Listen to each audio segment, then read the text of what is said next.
Apreciados hermanos de la Iglesia Cristo Fuente de Vida, tengan ustedes muy buenos días. Bienvenidos a este culto de adoración cuando celebramos un día más del Día del Señor. Esta mañana nos place mucho saludarles en nombre del cuerpo pastoral y de ancianos de la Iglesia y demás líderes. Y queremos invitarlo para que estemos juntos adorando al Señor a través de este medio de comunicación. Quisiera invitarlos a inclinar nuestros rostros y orar dando gracias al Señor por todas las cosas que vamos a hacer hoy para la gloria de Él. Señor, queremos darte muchas gracias en esta mañana. Gracias por el privilegio que nos das de podernos reunir a través de este medio virtual. Y gracias por cada familia, cada hermano o hermana de la iglesia, pero también cada amigo y amiga que se reúne juntamente con nosotros para exaltarte, para darte la gloria, la honra y la alabanza. Señor, esta mañana queremos reverenciar tu nombre y darte toda la gloria que solamente tú mereces, y todo lo que hacemos es porque estamos muy agradecidos, porque en medio de esta crisis que estamos viviendo, tu fidelidad, Señor, no ha decaído un solo instante. Te adoramos y te bendecimos en el nombre de Cristo Jesús. Amén. Esta mañana, apreciados hermanos, vamos a tener la participación en la adoración y alabanza del Ministerio Sublime Gracia, quienes nos van a deleitar con la adoración al Señor y nos van a guiar para que brindemos toda gloria y honra a nuestro buen Dios.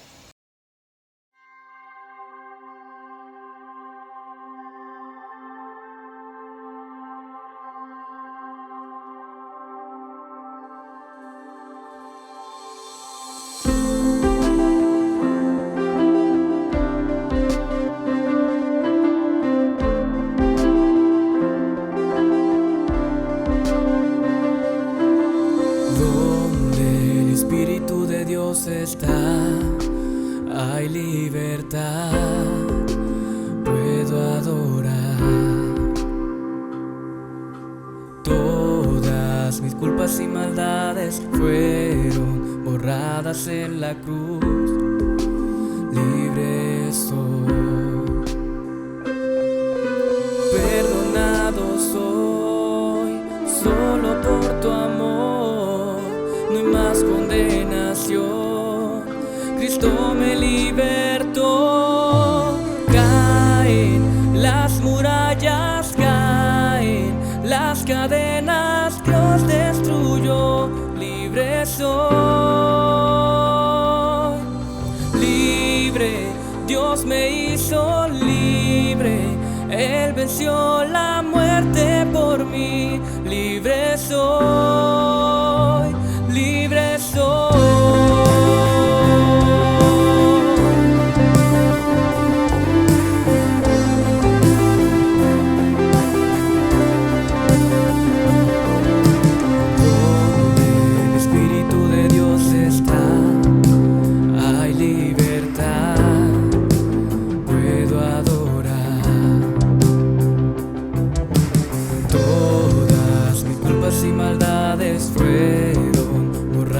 En la cruz, libre soy, perdonado soy, solo por tu amor, no hay más condenación. Cristo me libertó. Caen las murallas, caen las cadenas, Dios destruyó. Libre soy.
Bien, hermanos, una vez que hemos escuchado estas hermosas alabanzas, quisiera invitarlo para que abra su escritura en el Evangelio según San Marcos, el capítulo 11, y vamos esta mañana a estudiar 2 versículos de la escritura, donde vamos a basar nuestra reflexión esta mañana, y vamos a hablar de las señales divinas, y ese va a ser nuestro tema que vamos a estudiar esta mañana. San Marcos capítulo 11, versículos 12 al 14, dice la escritura de la siguiente manera: Al día siguiente, cuando salieron de Betania, tuvo hambre, y viendo de lejos una higuera que tenía hojas, fue a ver si tal vez hallaba en ella algo. Pero cuando llegó a ella, nada halló sino hojas, pues no era tiempo de higos. Versículo 14, entonces Jesús dijo a la higuera: nunca jamás coma nadie fruto de ti. Y lo oyeron sus discípulos. Esta mañana, basado en esta escritura, quisiera compartir con ustedes el tema: las señales son un instrumento divino para llamarnos al arrepentimiento. Las señales son un instrumento divino para llamarnos al arrepentimiento. Los versículos que hemos leído en esta mañana están inmersos en el capítulo 11 del Evangelio de Marcos, que se ocupa de hablar del ministerio de Jesús en la última semana de su ministerio terrenal. Jesús ha estado caminando por más de 3 años, visitando a su nación, proclamando el reino de los cielos, proclamando y enseñando los principios del reino, sanando, haciendo milagros, y sabiendo que su hora estaba llegando, se va acercando al epicentro de toda la actividad de la vida nacional, la ciudad de Jerusalén. Entonces leemos en el capítulo 11, versículo 1, lo siguiente, que es lo que nos da inicio a esta importante historia. Dice: cuando se acercaban a Jerusalén junto a Betfagé y a Betania, frente al monte de los olivos, Jesús envió a 2 de sus discípulos para que fueran a hallar un pollino en el cual haría su entrada a la ciudad de Jerusalén. Las 2 ciudades mencionadas en el versículo 1, Betfagé está a 1 kilómetro, realmente es un suburbio de la ciudad de Jerusalén. Su nombre significa casa de higos inmaduros. Y Betania, que es la otra ciudad o la otra aldea mencionada, está a 3 kilómetros al oriente de la ciudad de Jerusalén, al oriente del monte de los olivos, y significa casa de higos. Es muy importante precisar el nombre de las 2 ciudades mencionadas, porque ambas tienen que ver con higuera, con higos, y es muy interesante esto.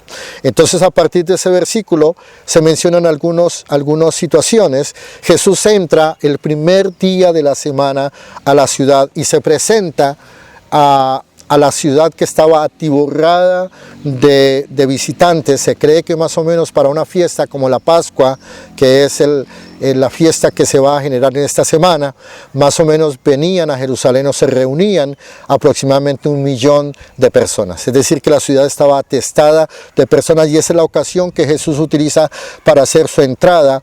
Y ese desfile, que lo hace en un asno, en un pollino, en un pollino que es suministrado por alguien, entonces hace su entrada a la ciudad, esperando que la ciudad, después de 3 años y medio, tomara una decisión frente a su mensaje, frente a lo que habían visto, a lo que habían oído, frente al testimonio de vida que había tenido. Y a pesar de que hay una entrada que en algunas Biblias se denomina triunfal, realmente hay una entrada solamente donde un grupo de personas proclaman, jóvenes y algunas personas proclaman el término Hosanna o sálvanos también. Y el versículo 10 dice que una de las expresiones que la gente utilizaba era: bendito el reino de nuestro padre David, que viene, Hosanna en las alturas. Entonces Jesús entra a la ciudad, y dice el versículo 11 que entró Jesús en Jerusalén y en el templo, y habiendo mirado alrededor todas las cosas, como ya anochecía, se fue a Betania con los 12. En la tarde de ese mismo día, de ese primer día de la semana, Jesús contempló todas las cosas, como lo acabamos de leer en el versículo 11. ¿Y qué es lo que Jesús contempla realmente? ¿Qué es lo que Jesús examina, lo que Jesús mira? Ve la actitud de los judíos. Una masa de 1 millón de judíos, de israelitas, acudiendo al templo, acudiendo a una serie de actividades religiosas, donde el comercio del templo estaba en su furor. Y lo que Jesús ve, lo que Jesús examina, es que aunque había mucho fervor religioso, mucha actividad, había poco fruto en todo esto. Había poco de actividad espiritual, de reconocimiento, de entendimiento de la situación. Y la Escritura nos dice entonces que miró alrededor todas las cosas y luego se fue nuevamente para Betania, a 3 kilómetros de Jerusalén, con sus discípulos.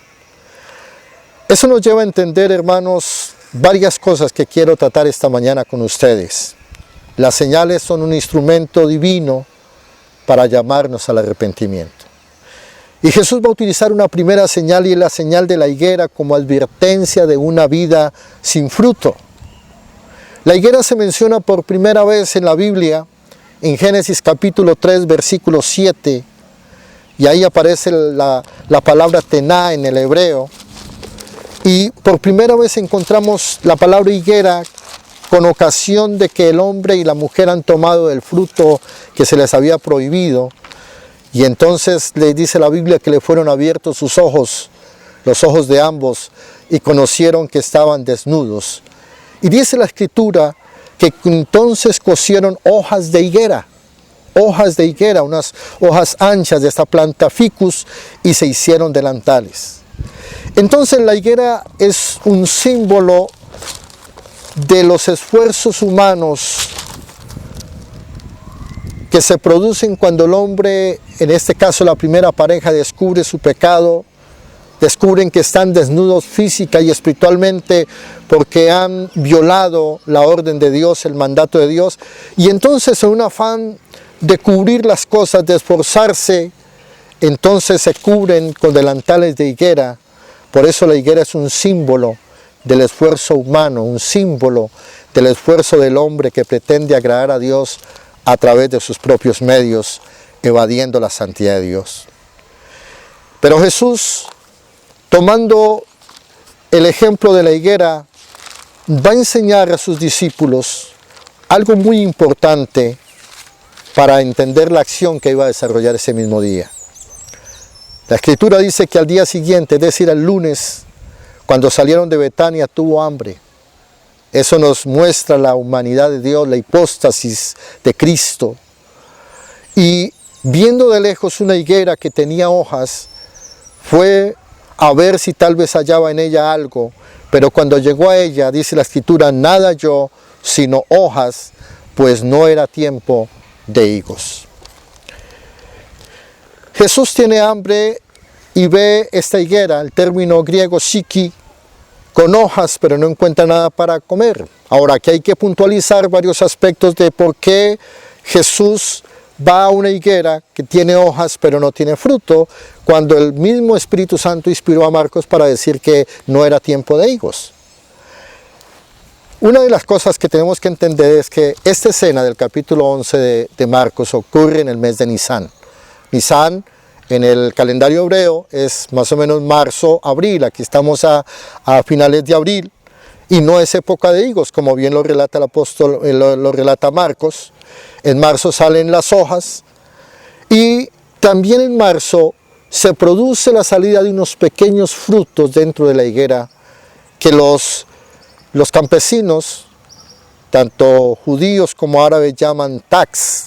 Los tax son los pequeños fruticos, pequeños como almendras, que salen y que son un indicativo de que esa higuera en ese año va a producir más adelante fruto.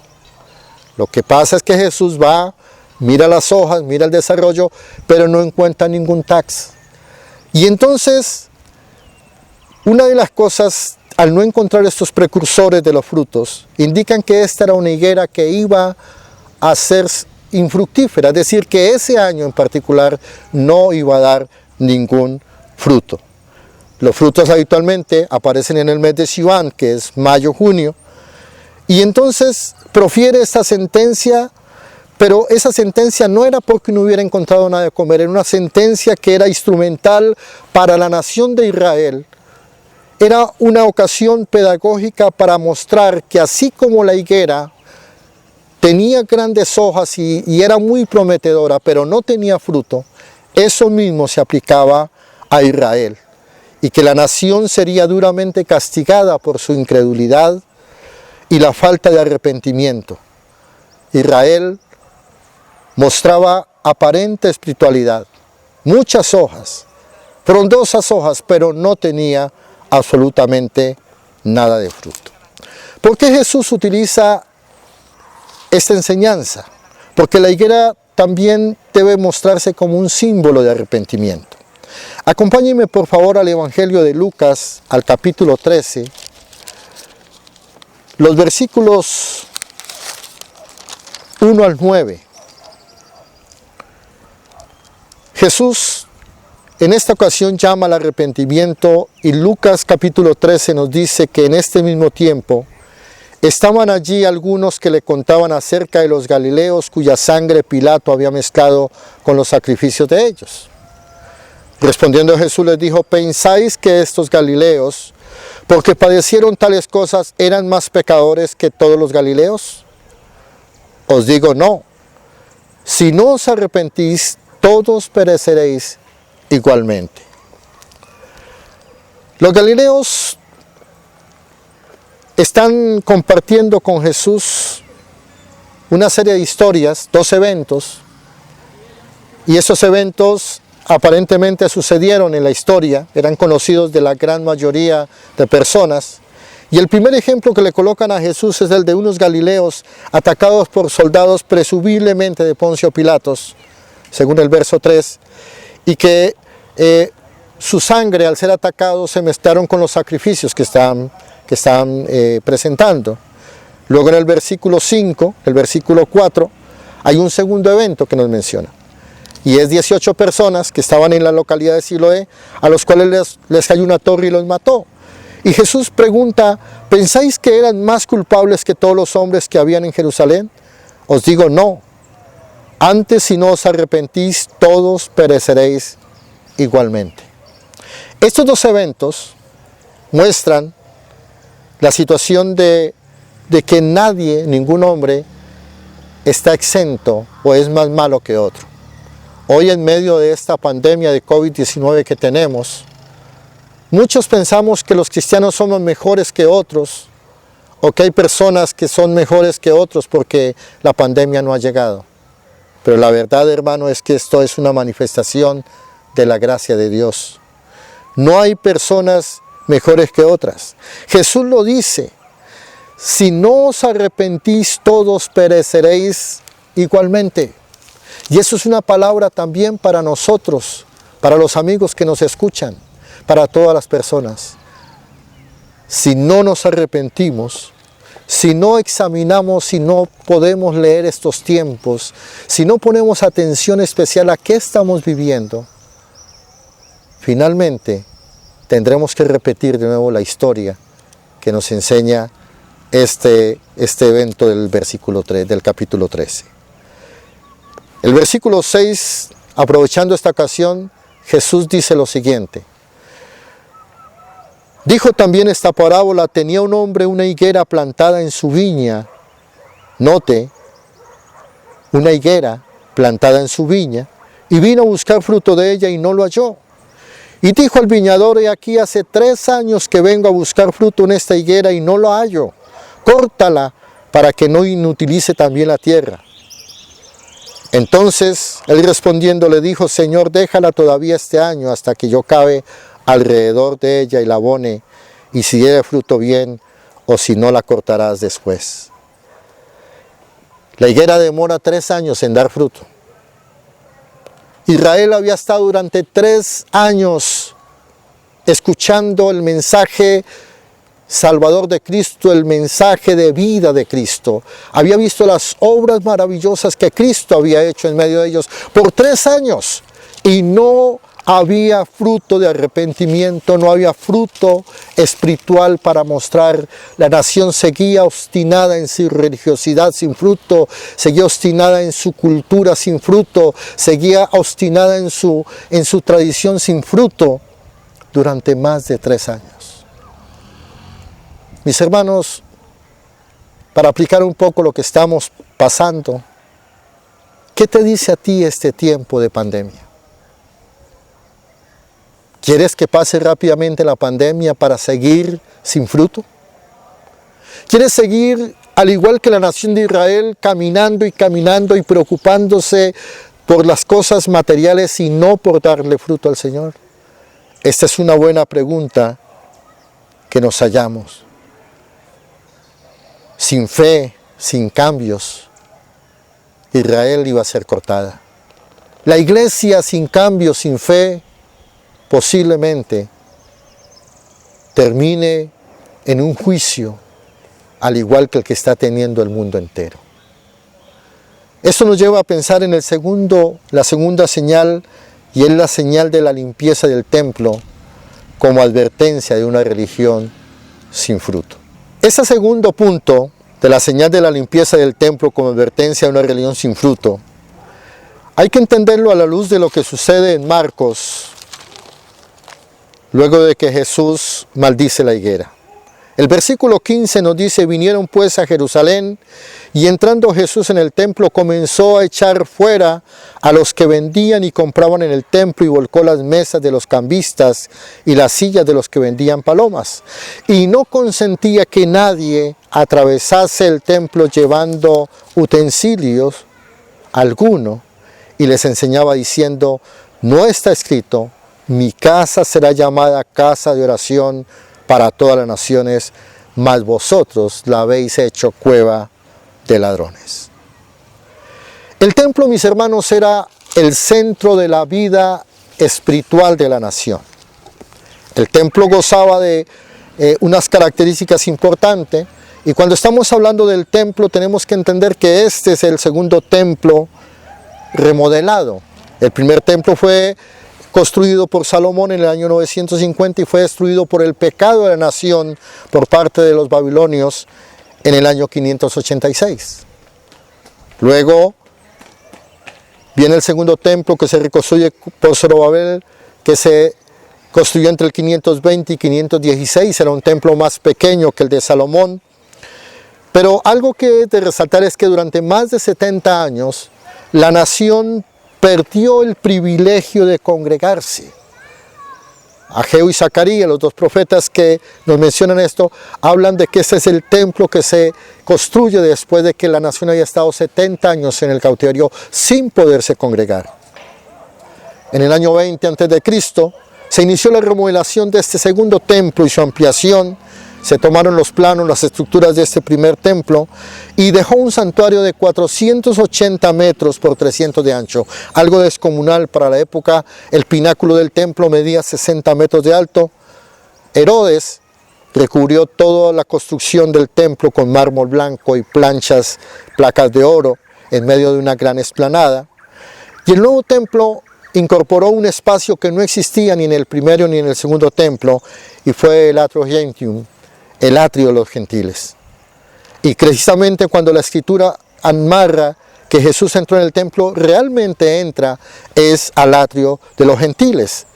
Y una de las cosas que ve es que este sitio había sido diseñado para que los no judíos pudieran adorar al Señor, pero aunque era un sitio de oración para los prosélitos, para los gentiles, ahí podían interactuar judíos y gentiles, creyentes y no creyentes, pero este lugar se había convertido en una gran plaza de mercado, pero también de extorsión. Una de las cosas importantes es que el templo, esta parte del atrio de los gentiles es la parte más exterior del templo. Luego está otro patio interior, que es el atrio de las mujeres. Luego está el atrio de Jerusalén, de Israel, donde solamente acceden los hombres, que está separado por la puerta de Nicanor. Y en el lugar más íntimo del templo está el santuario propiamente dicho. Bueno, la idea es que aquí, la escena que se describe aquí en Marcos está en el atrio de los gentiles. Y lo que vemos ahí, lo que Jesús examinó el día anterior, era el hecho de confrontar el uso descarado del templo del Señor. ¿Cuál entonces era la contaminación del templo? Las ofrendas del vino, el aceite, la sal y los sacrificios se habían convertido en una fuente de ganancia de un estamento sacerdotal, de los dirigentes religiosos. Habían hecho comercio, mercadería de la fe, la gente traía las cosas con fe, pero esos hombres los extorsionaban y muchas veces les decían que sus sacrificios no servían, que sus sacrificios no eran para que ellos pudieran comprar los que ellos vendían.